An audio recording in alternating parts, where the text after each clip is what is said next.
individual or to another place, creating disturbances in the energetic and physical bodies of the person or place.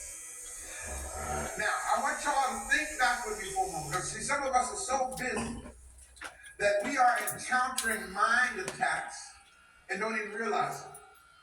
So slow your roll for a minute and think with me. How many of you have ever met someone, maybe in the last week, maybe just yesterday? How many of you have actually met somebody, and when you met them, you knew something wasn't right? You didn't even have to open their mouth. Their energy was just so raw. Their energy was just so negative. You want to say, I wish I hadn't even came in here and met you. You follow what I'm saying? Because what you're getting from that person is just straight negative energy. Well, there are some people who honestly transmit their energy to other people on purpose.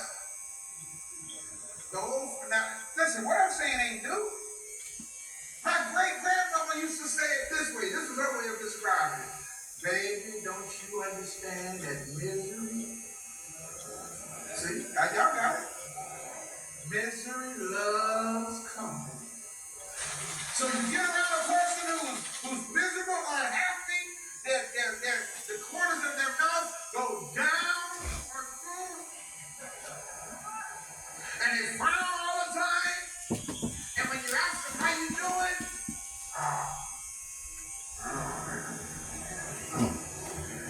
they live in a negative atmosphere. When you encounter people like that, you gotta be one of two things. You gotta have enough sense to get away from them, or you gotta be mighty strong yourself. Because they will absorb your positive energy and you'll walk out weak. Trust me, man. One of the things I used to do is I used to service funeral homes in New Jersey. And it blew my, I remember I got to the place, I was doing like 5, 6, 7 funerals a day. And I couldn't figure out for the life of me, I would start like maybe 9 or 10 o'clock in the morning and go through to like 3, 4 in the afternoon. And I couldn't figure out for the life of me why at 5 o'clock I was no good. I mean, I was actually weak.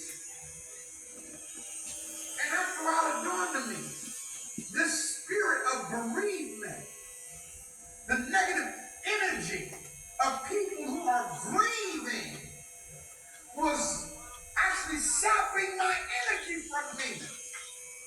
Y'all understand what I'm saying? That's one of the reasons, y'all, why I'm not crazy about going to hospitals. Because it's sickness, it's disease, it's negative energy in hospitals. It's negative energy in funeral homes. And you have to get to the point of knowing yourself well enough to guarding your space, guarding your energy, even if it's not in a hospital. It might be sitting up here in the African village. Yeah, I said it. You may come in here all happy. Woo! Hey, y'all, what's up? My auto tech. And then you greet one person and shake their hand, and 2 or 3 people. And after all, your my auto tech like my auto tech.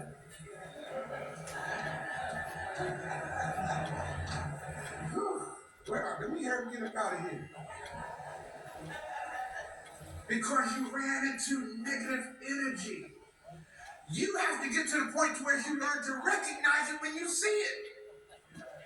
Now, let me go back to some of my upbringing here and show you how these Christians, if you don't mind my saying it, these Christians who were tapped into spirit could identify the very thing I'm talking about. We had one brother in our church, old elder, and he'd run into negative energy in the church, and he would say, Lucian, loose, loose. Now, of course, when we little boys, we know what he's talking about. But he was talking about, loose that negative hold here. Some would say, I rebuke you. I say, the Lord rebuke you. because they're feeling that negative energy. I rebuke that spirit. No. Someone would say, get him out of here, Satan. You ain't got no room in here. You see how they would talk to that energy? That was just their way of talking to that energy, that's all. Okay, now we sit up here with it. Sit up here right next to it.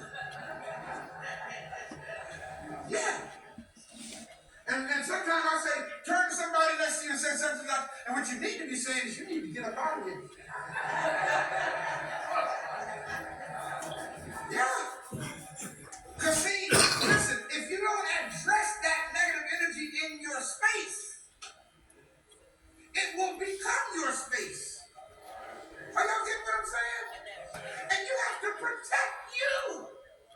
You have to protect your space. You have to protect your space and not allow others' negative energy to intrude upon it and steal your joy. Look at somebody and say, don't let nobody steal your gusto. Y'all get that? Negative energy, the older folk used to call it a spirit. But I'm not going to use the word spirit. Because see, when I say spirit, we get Catholic on that. Then we start thinking the exorcist and demons and demonic possession and all that kind of stuff.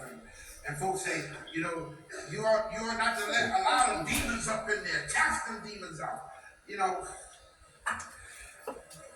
Hear me well. The only demon is in your mind. Did y'all hear what I just said? Okay? The only demon is in your mind. Now, I know a lot of us have been so influenced by Catholicism that we honestly believe that there are demons roaming around and sitting up in folk in church, and you got folk from the background. I came from Pentecostal church. They used to like to go around and lay hands on folk and cast the devil out of folk. Boom! And one day I challenged this preacher because he was known for that. He wanted to come in and just cast demons out of everybody. And I said, wait a minute now. According to the Bible, when you cast a demon out of somebody, they got to go somewhere, right? He said, that's right. I said, so why are you so anxious to cast demons out of people with all these children sitting up in here? Right? Shouldn't we protect the children? And of course, that kind of stumped him, and he had no answer for that. But common sense said, if this demon is coming out of this person, we want to find somebody else to go into. So why don't you just leave it in that person? Just leave it right where he is. Okay? Just leave the demon right there and let that one person be messed up. Okay? Ain't that common sense? Okay? If the demon is in that one person, then leave that one person alone. Okay? Sit him in the back somewhere. Then your ego get involved in this because you want to impress people with your power. Cast the demons out of that one person. Now that one person go right and 5 other people messed up.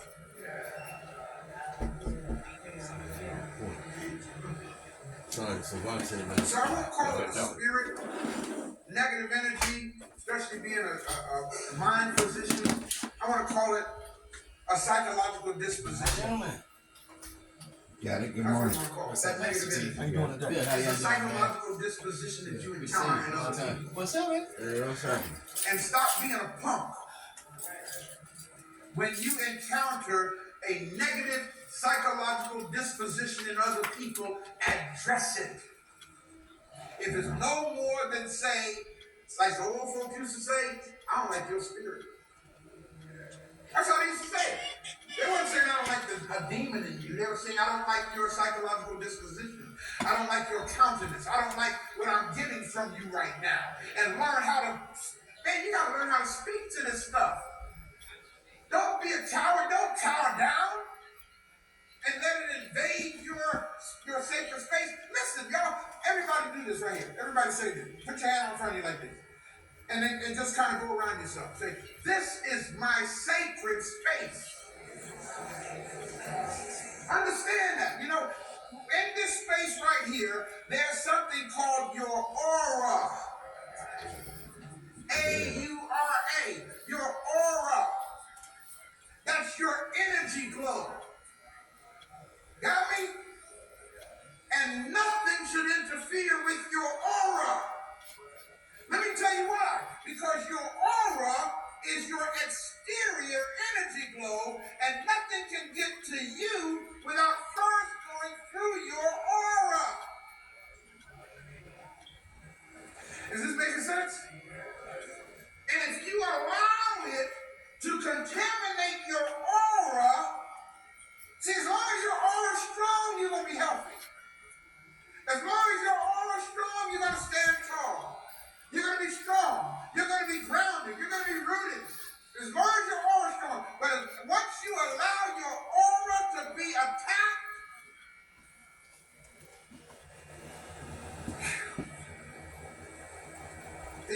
defenseless. That's when stuff start happening in your world, start happening in your life, because you allowed a vampire in. Now, I don't know if y'all know the mythology behind vampires. Y'all know what a vampire is, though, right? Basically, from watching television, Dracula and all that kind of stuff. Okay? Well, let me tell you, vampires are real. Not the ones you watched on television, not ones that turn into a bat, no.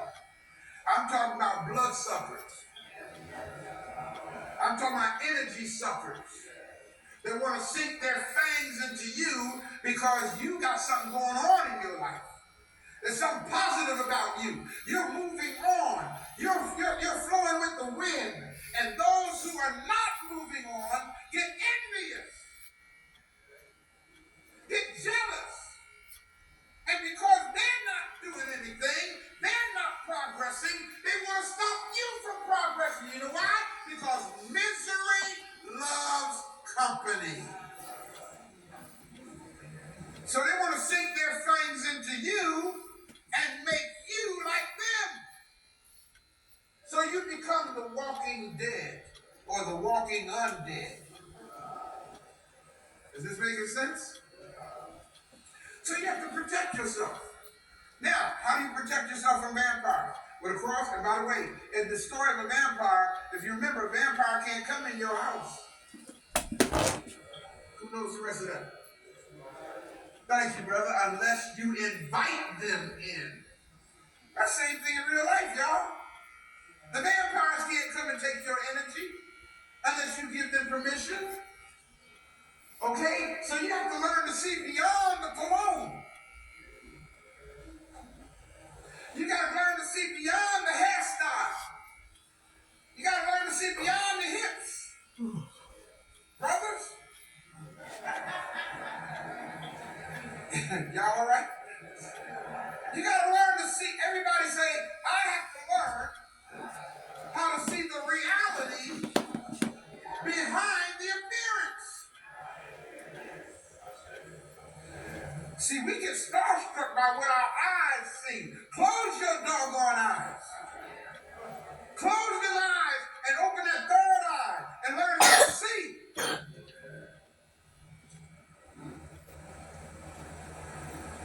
Really, sometimes I wonder if we would really have a problem with our vision if our sisters didn't put on so much to make themselves look such a certain way. What if they just came out the house like they woke up? We'd have a whole lot more holy folk, wouldn't we? And the same thing with the brothers. We suit down, put on a certain oil or whatever, make sure our shoes are shined. And a few weeks ago I met a sister, and she looked at my feet. She said, I can tell what kind of man you are because your shoes are shining. I said, is that all it takes to get you, is shine shoes? That's what I'm telling you. I'm very serious about that because she summed up my entire character based on how my shoes look.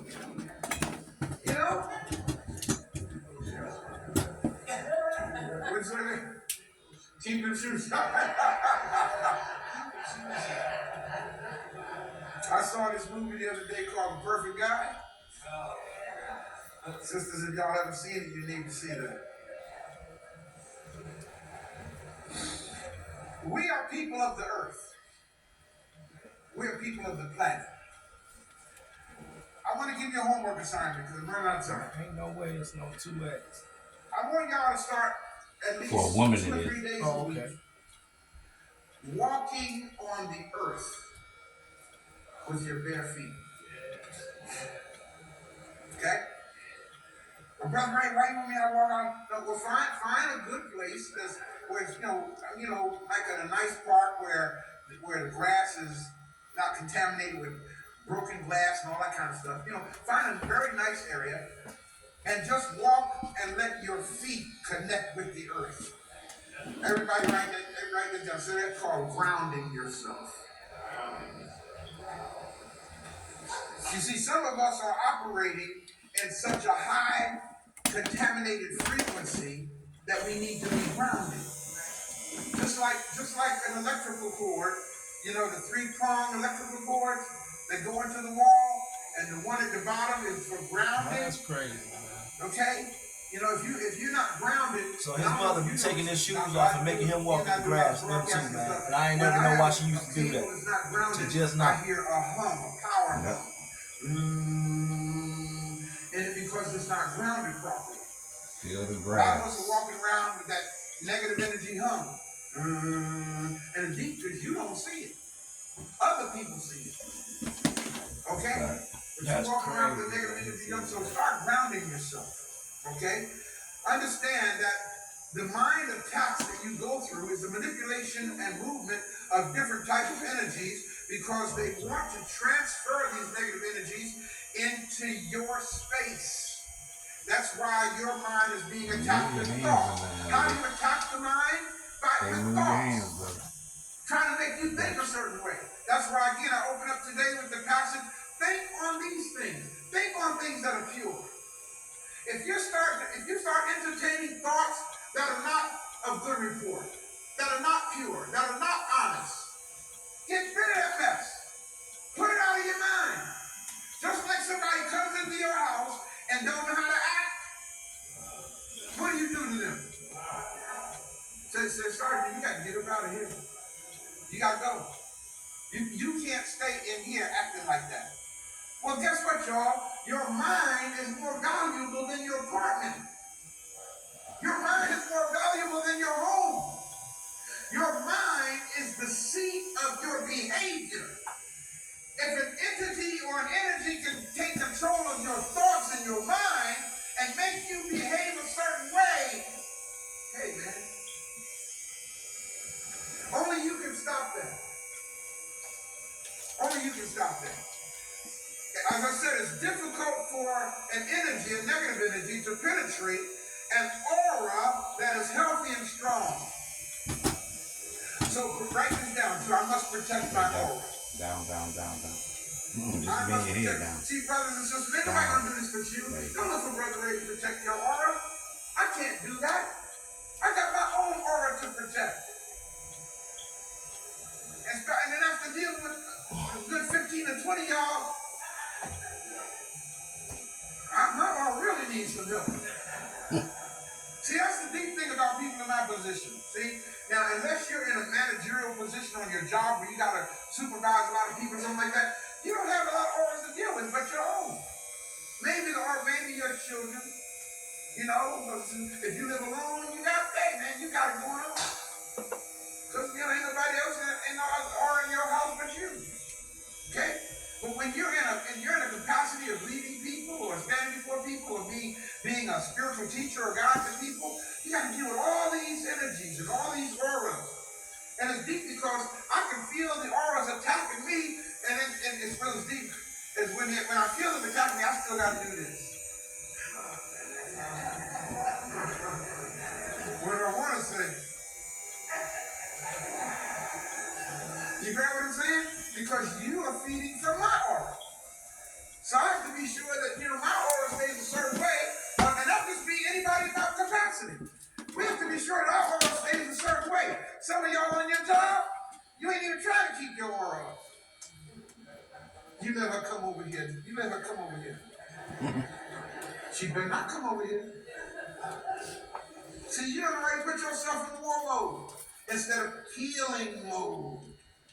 Learn how to deal with those energies. Because, see, they don't even have to come to you. You just see them. Maurice, you want a glass of water? Okay, I gotta go here. Somebody needs what I'm about to say. You know what? I don't mind if I do. You just see them. And you automatically put your aura on her already. You would Oh my God. just singing. Ain't no stopping now. And you see.